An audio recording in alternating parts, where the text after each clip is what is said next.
Welcome back and prepare to get bedazzled, because today I'm going to be shedding light on why earning a degree will not have most people who work real private sector employee jobs based on voluntary demand to receive a wage from a real private sector employer that is higher than the minimum wage. So why does this happen to be the case, you may ask? Without further ado, without further delay, without further procrastination, allow me to demystify that answer to that inquiry right here, right now. Lamentably, much to my dismay, much to my consternation, much to my chagrin, much to my grief, much to my agony, much to my agitation, and much to my irritation, most real private sector employee jobs based on voluntary demand are often deemed to be dead-end, highly time-depleting, debilitating, minimum wage, dispiriting, unfulfilling, undesirable, harrowing, distressful, brutally wretched, and agonizing jobs that not only dispossess an employee out of almost over sacrosanct time, but that also do not furnish him with anything close to even one-fourth of a subsistence wage for footing housing. Furthermore, most real private sector employers are keen on not offering any benefits nor pensions to their real private sector employees.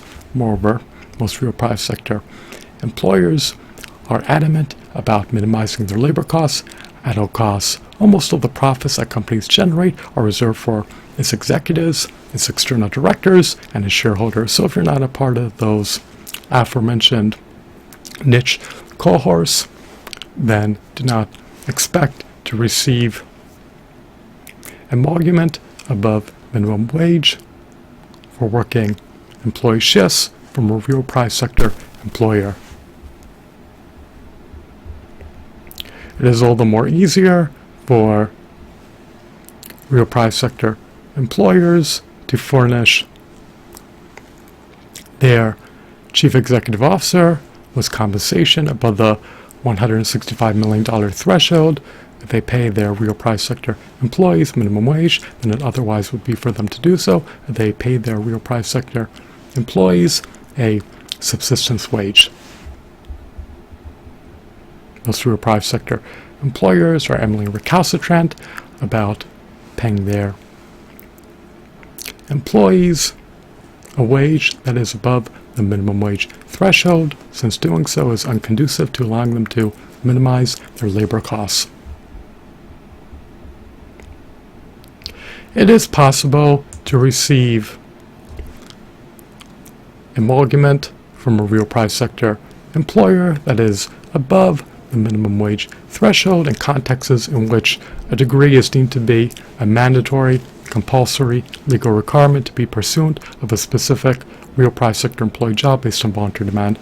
However, most real private sector employee jobs based on voluntary demand do not require a candidate to possess a degree to be pursuant of them.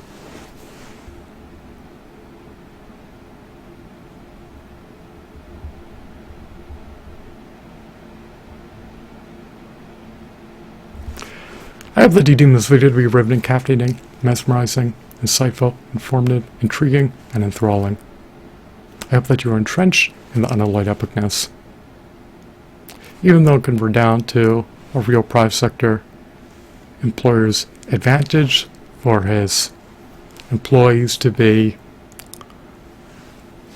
highly adept, highly knowledgeable, and highly competent, they are often reticent about paying a wage above the minimum wage threshold,